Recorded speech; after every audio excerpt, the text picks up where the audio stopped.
Hey there fellow creators, Ben here from Cinder Studios, and for those that don't know and might be new around here, I am a traditional acrylic painter. I love it. Acrylic painting and physical media I find to be one of the most rewarding and fun experiences that any creator can have. So you might be thinking, oh, maybe I want to try acrylics. Well, good, that's why we're here. Stick around.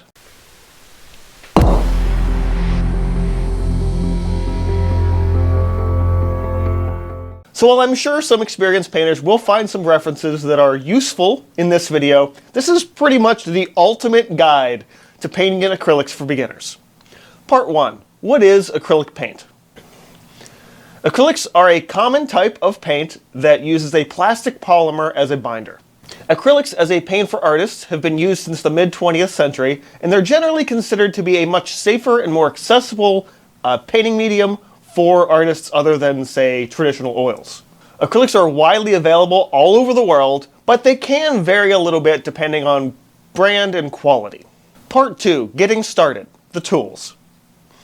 First and foremost, if we're talking about acrylic painting, we have to talk about the paint itself. Unlike other painting mediums, acrylics come in a variety of different viscosities or thicknesses. The thickest out-of-the-tube colors of these are considered heavy body paints. They're a thick, creamy, peanut butter-esque consistency. Then it goes down in viscosity from heavy to medium bodies, which are slightly looser. Soft bodies, again, slightly looser still. Fluids, which tend to run over your canvas a little bit more. And then inks, or Golden's version, the high-flow paints. It's important to know that these different viscosities aren't just thicker paint that has been watered down. The actual acrylic polymer is slightly different in all of them. And regardless of the viscosity of acrylic you're using, different colors are going to dry to different sheens, but we'll talk about that a little bit later. If you're planning on starting acrylic painting and going sort of a traditional painter route, it's important to know that you should not be starting with just bargain basement craft supplies. For acrylics that you want to use to make art, there are three main qualities: student, artist, and professional grade. Student grade acrylics are designed to be a budget-friendly option for students, obviously, as well as some beginners. This paint will usually be the same price for every single color, regardless of what color it is. But some student grade acrylics can have issues with color mixing inconsistency and poor intensity, issues with transparency, where a color probably shouldn't be transparent, and adhesion problems to the canvas or whatever support you happen to be painting on. In my experience, I find that student-grade acrylics give a very poor representation of what acrylics can do and how they actually behave. For this reason, I personally find that they're relatively difficult to recommend, but if I have to recommend any of them, I would say it would either be the Liquitex Basics or Utrecht Studio Series paints. Those are the only two that I think are worth getting. Artists and professional grade paints are the base standard for working with acrylics, and definitely the one I recommend. These are the paints that will be available in different viscosities. A student grade paint is probably just going to be a medium or a soft body paint, while you'll get that full range of viscosities with an artist or a pro paint. These colors will also vary pretty wildly depending on the brand and the particular color you're using. Different pigments cost different amounts, and different manufacturers will have to compensate that by changing the price of those tubes. So an earth color, which are traditionally really cheap, is obviously not going to be as expensive as the more premium synthetic primary colors. In addition to the price tag on the paint itself, you're going to be looking at a series number. The higher the series, and the series are different for every manufacturer, but the higher that number is, chances are it's going to be a more expensive paint. Now, if you're just trying to figure out what colors to pick and you have never picked up painting before, one of the best things to do is find a color theory set, a landscape set, a portrait set. These are pre-packaged series of paint tubes that give you a good starting point and a jumping off point, especially if you don't know what colors to pick. If you're serious about picking up acrylic painting, I highly recommend picking up the brands either Golden, Liquitex Professional, Winsor & Newton Professional, or Utrecht Artist Series. Once you've picked up your paint, you need something to apply that to your surface, right? So now it's time to talk about brushes and knives. Paint brushes come in a variety of shapes, sizes, and styles. Unlike oil and watercolor paint, which traditionally use natural hair bristles, chances are if you're using acrylic, you're going to be using synthetic ones. Acrylics can be very hard on your brushes, and using a more expensive natural hair bristle is really not going to be cost effective or worth it in the long run. Again, if you're just getting started, a really great way to jumpstart yourself into painting is to find, like the color packs, a brush pack.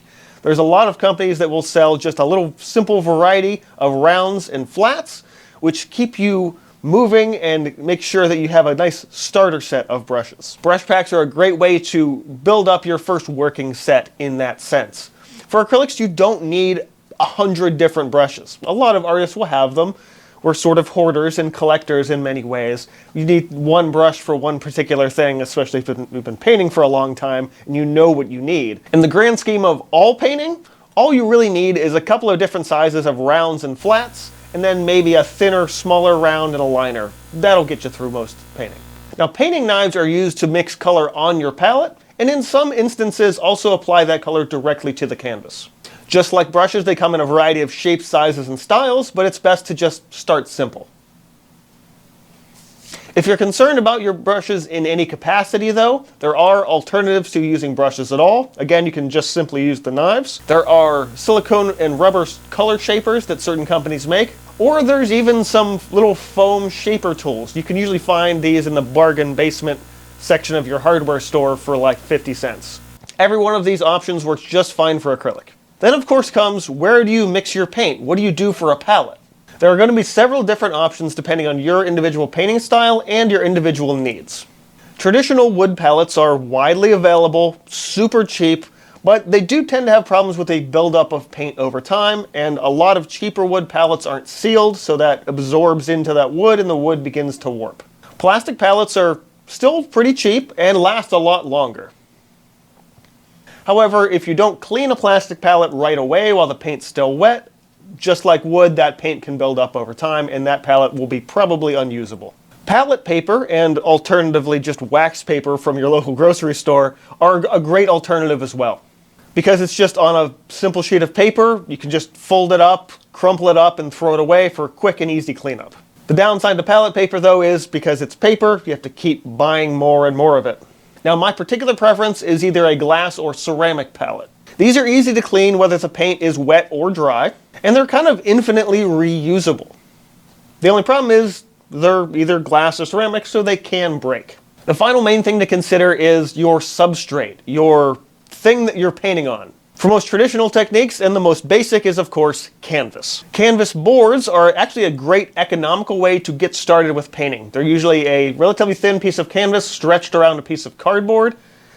They're super cheap and definitely easy to store because they're very flat. The problem with canvas boards, though, is because they're attached to cardboard, the bigger and bigger of a size you get, the chances are you're going to find those start to warp over time. That's where stretched canvas comes in. Stretched canvas is available in much larger sizes, pretty much as big as you want it, really. That's why there's stretched canvases in every museum all over the world.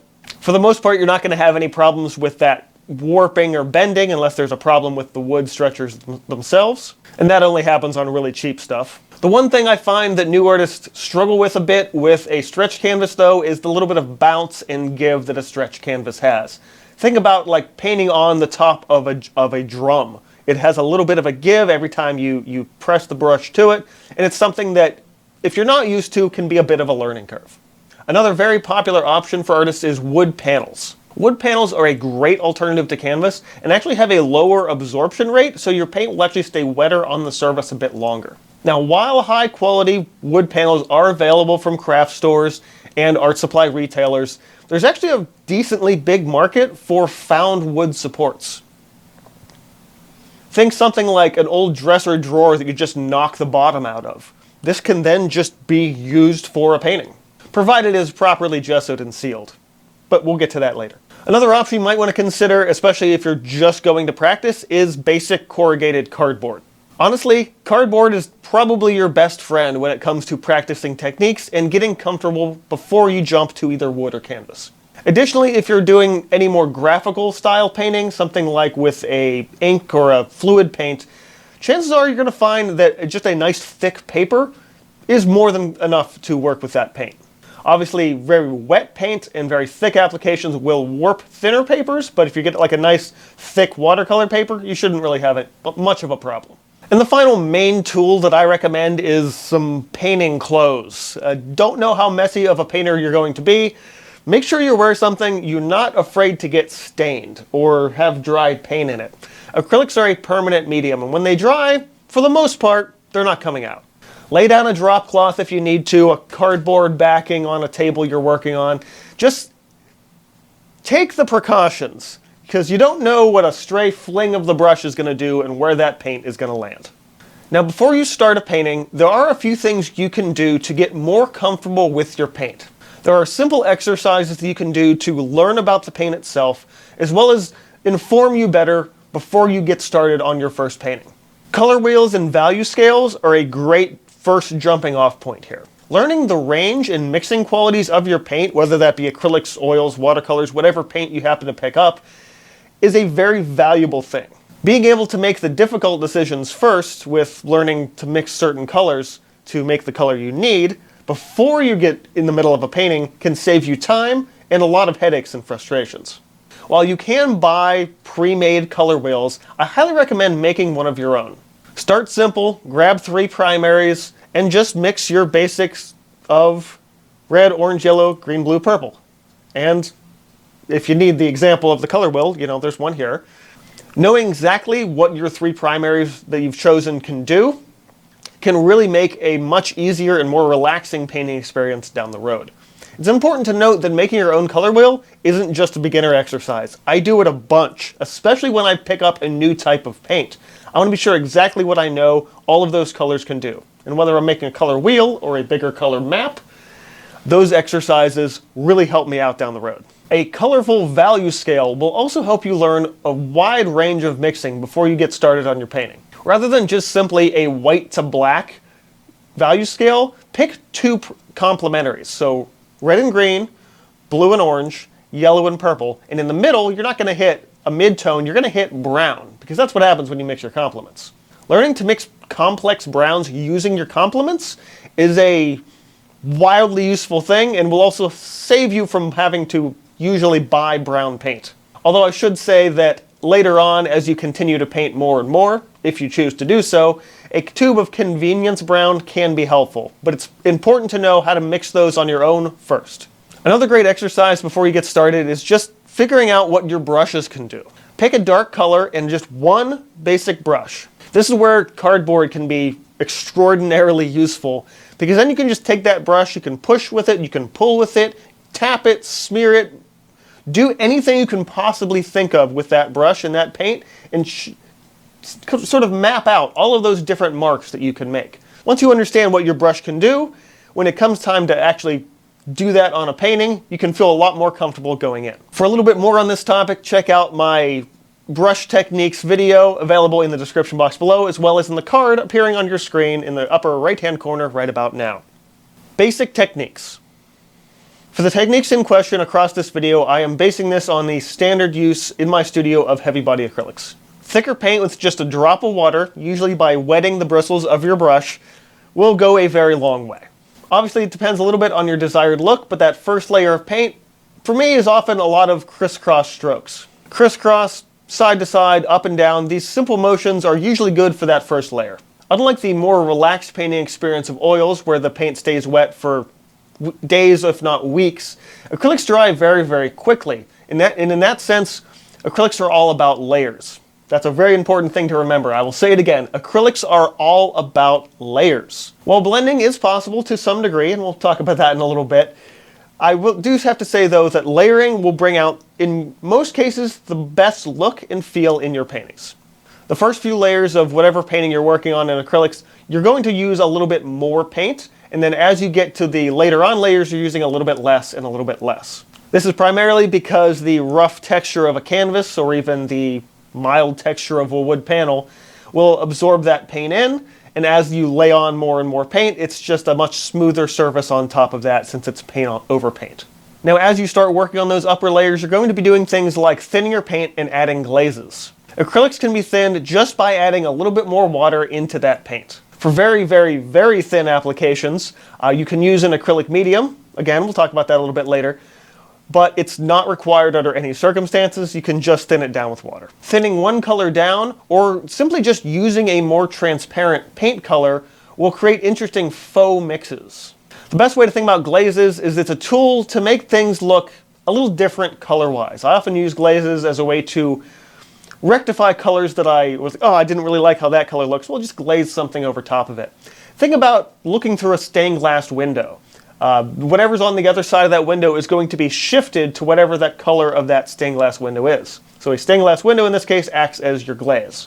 Another common, and personally I feel very essential technique for acrylics, at least for my painting process, is dry brushing. Dry brushing, as the name suggests, requires a dry brush, one that hasn't been soaked in water or even wet at all. You take that brush, add a little bit of paint, just a little, and use that to kind of smudge that around on your canvas. Particularly if you are using canvas, dry brushing will create this broken line effect.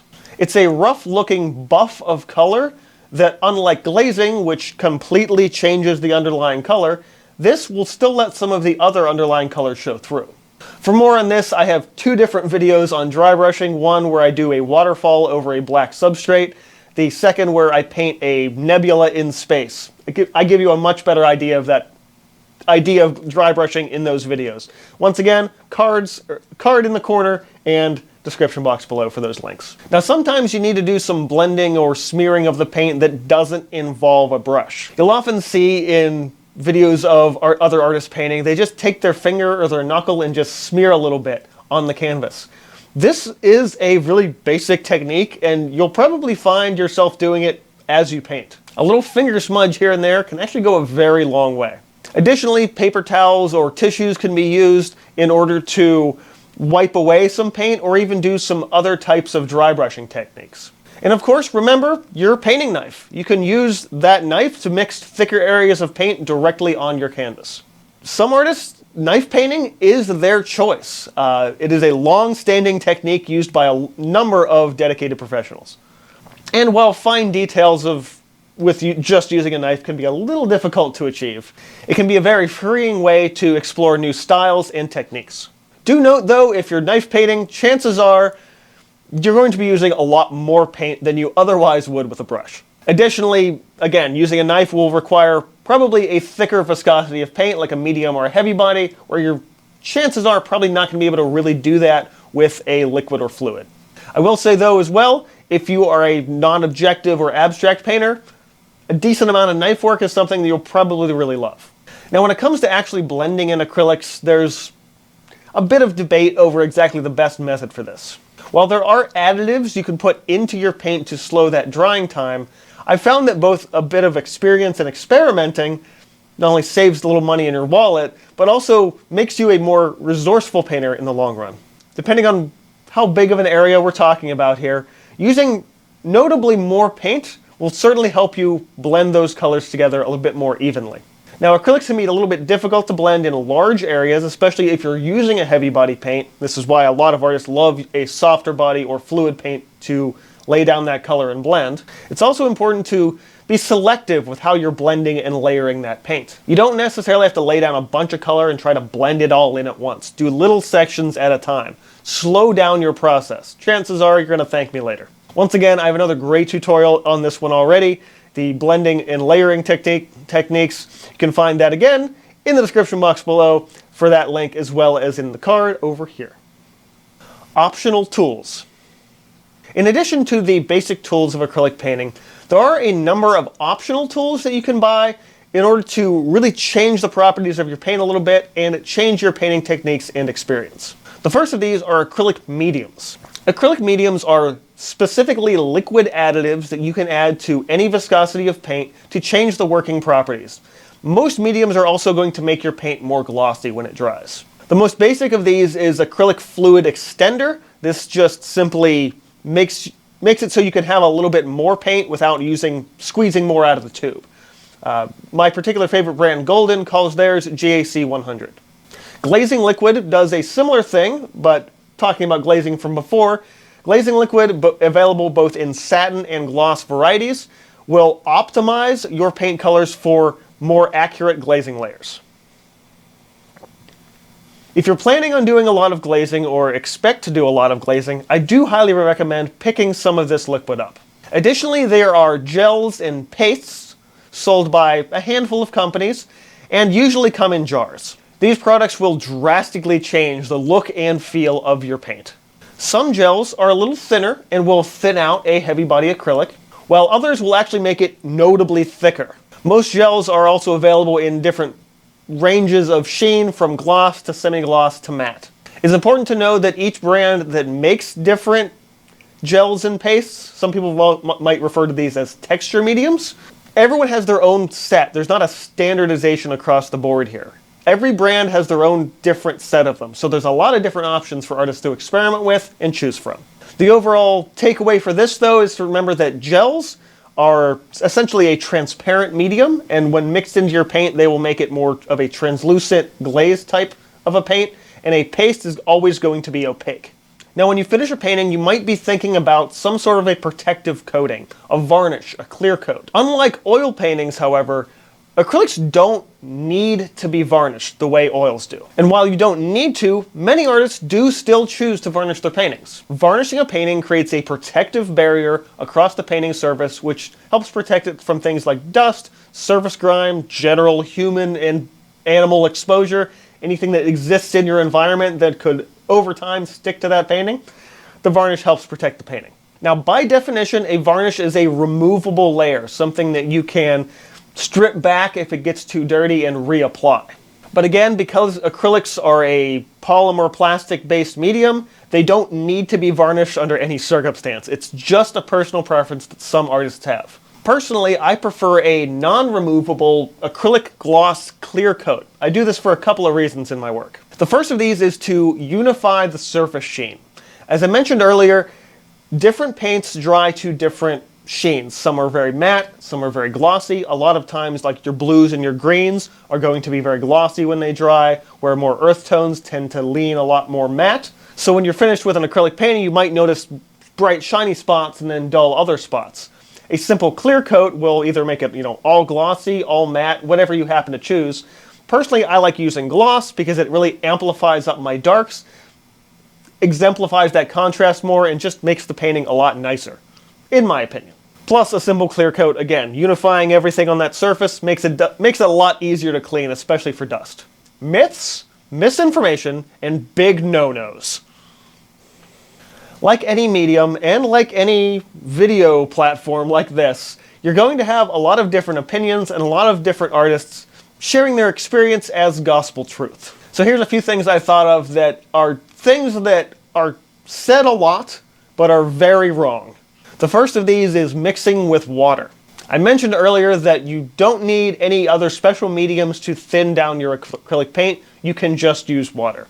And I'm sure when some people heard that, they were immediately typing away in the comments. While many artists will swear that mixing with water alone completely destroys your paint and you should never do it, this is just false. Water is not only the universal mixing component for acrylic painting, but it's also required for a lot of techniques. Now, while adding a fluid medium or gel can definitely assist in that paint adhesion to whatever you happen to be painting on, a lot of the problems that people have stem from either the paint being a super low quality or whatever they're painting on isn't absorbent enough for that paint to stick to it. Remember that as long as you're using quality materials, you shouldn't have a problem whatsoever, which is another reason why I don't really recommend a lower grade student paint. The second myth that I hear perpetuated a lot is you have to gesso your canvas, even if you buy it from the store. This myth is perpetuated by a lot of well-meaning creators, but it is strictly their preference and not something you have to do. A store-bought pre-primed canvas is just that, pre-primed. For painting, both in oil and acrylics, that primer layer is known as gesso. Gesso is just a basic primer coat. It seals away whatever impurities are in the surface of canvas, wood, or whatever you happen to be painting on, and gives the surface a little bit of tooth so the paint can have something to stick to. Now, while if you're buying a bare wood panel from the store, you will want to either gesso that or use a different, medium or a gel or a paste to seal that surface. A regular pre-stretched canvas that is already white has been primed already. Again, many artists will teach their particular painting preference as the gospel truth. And it's really important to be skeptical and wary of things, especially when people say you have to do it this way because this is how I do it. Now, some, not all, but some commercially available canvas can have a little bit of a variable texture. Some of them are actually a little bit too smooth to paint on. I think this is why people tell you to gesso a canvas that's already gessoed. But an easy way to do this that doesn't require you buying gesso is to just lightly sand the surface with some sandpaper, and then you're fine. The next myth is something I hear from a lot of oil painting purists. It's that acrylics just look flatter and not realistic at all. Now, while this sometimes can be the case, there's a much bigger factor in here, and that's an individual artist's skill level and what paints they're using. A lot of people that tend to come from oil into acrylics are like, it's just not the same. I can't get these rich glows and these glazes that I could with oils. Here's the thing. You can do that with acrylic. As we talked about earlier, glazing is a basic technique for acrylic painting. Chances are people that perpetuate this myth are just not experienced enough in using acrylics or haven't gotten their skills and their techniques up to snuff, because a good artist will be able to paint an oil painting and an acrylic painting, and they'll look exactly the same. On a personal note, my paintings in the gallery setting are often mistaken for oil paintings. People will see one of my pieces that have maybe never seen my work before, like, oh, it must be an oil paint, right? And when I tell them it's acrylic, they're like, what? Another common myth is that some paint colors are really toxic. You should never use them. Now, while this is sort of a partial truth, there are colors based on the pigment that is used that aren't quite as safe as you might think. But this is not just a thing with acrylics. This happens across all art mediums. Acrylics in particular, again, because of the plastic polymer binder, are one of the single safest mediums you can work with, regardless of what pigment is in that paint. Especially considering that when you work with acrylics, you don't need any harsh chemicals or smelly oils to work with. It's just water. As long as you're not opening up a tube of paint and just pouring it down your throat, you're going to be completely fine.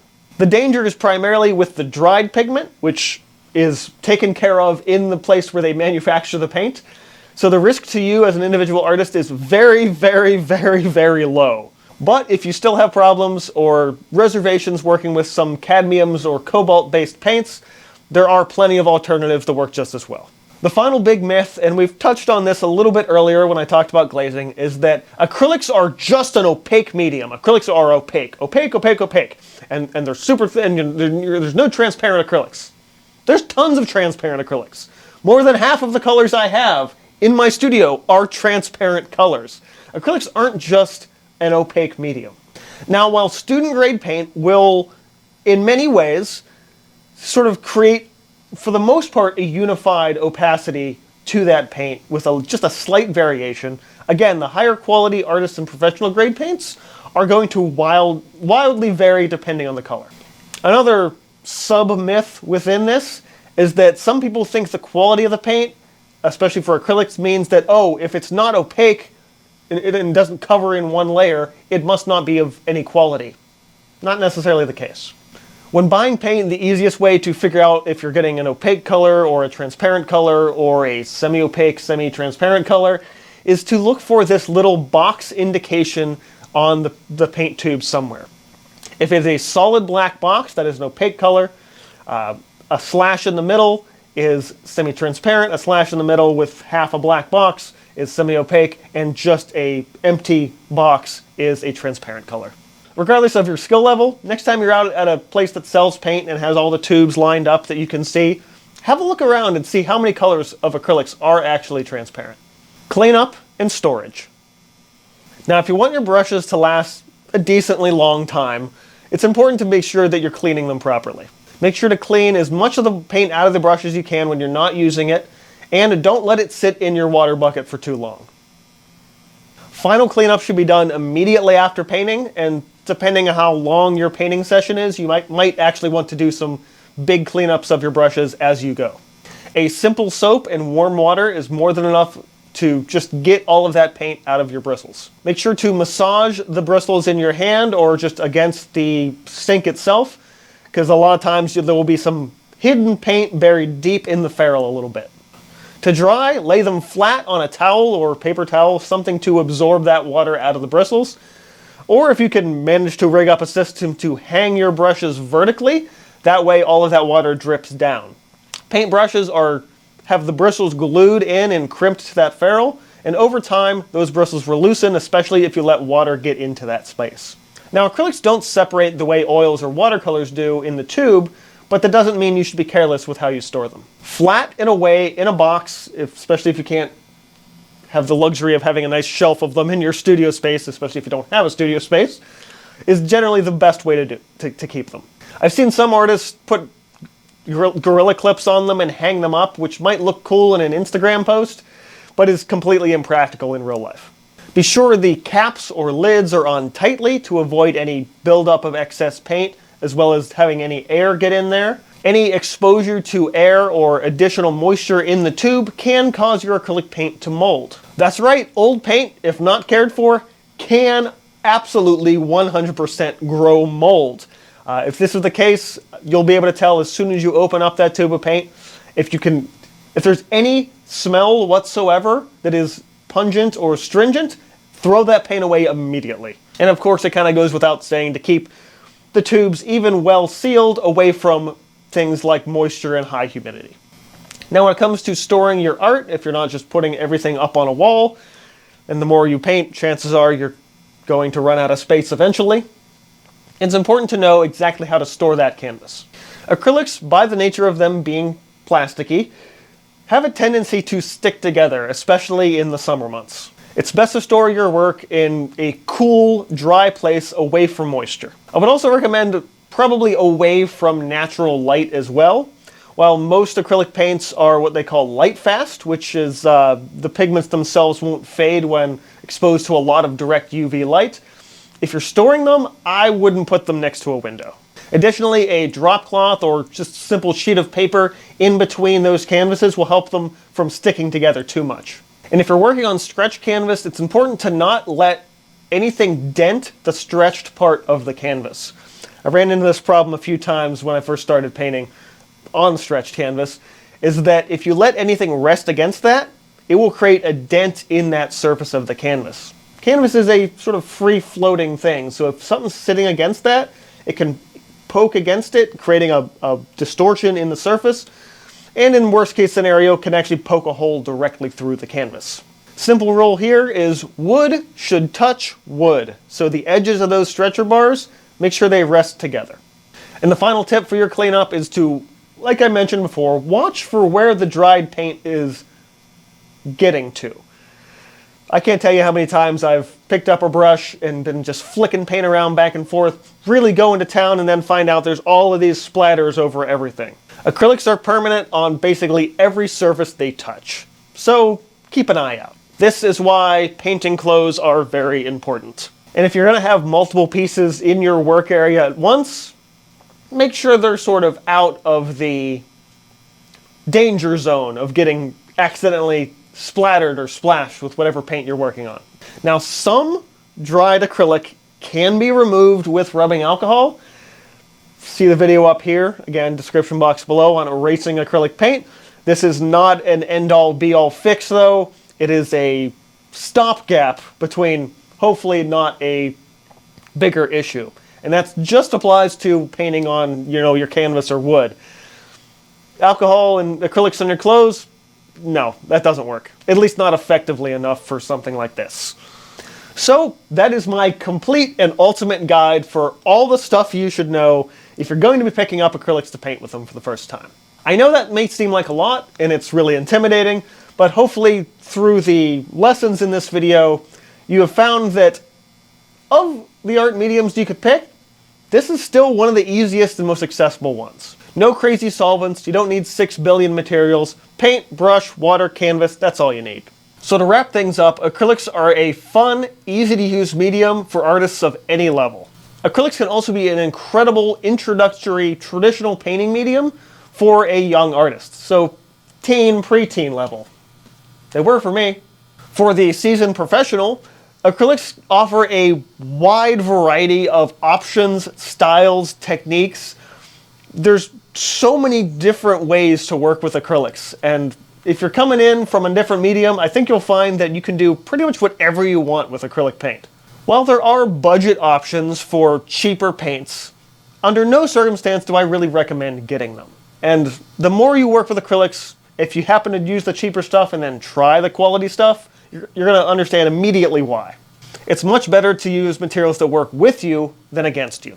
So if I happen to miss anything in this huge, giant video here that I did not answer about how to work with acrylics that you still have questions about, let me know in comments below.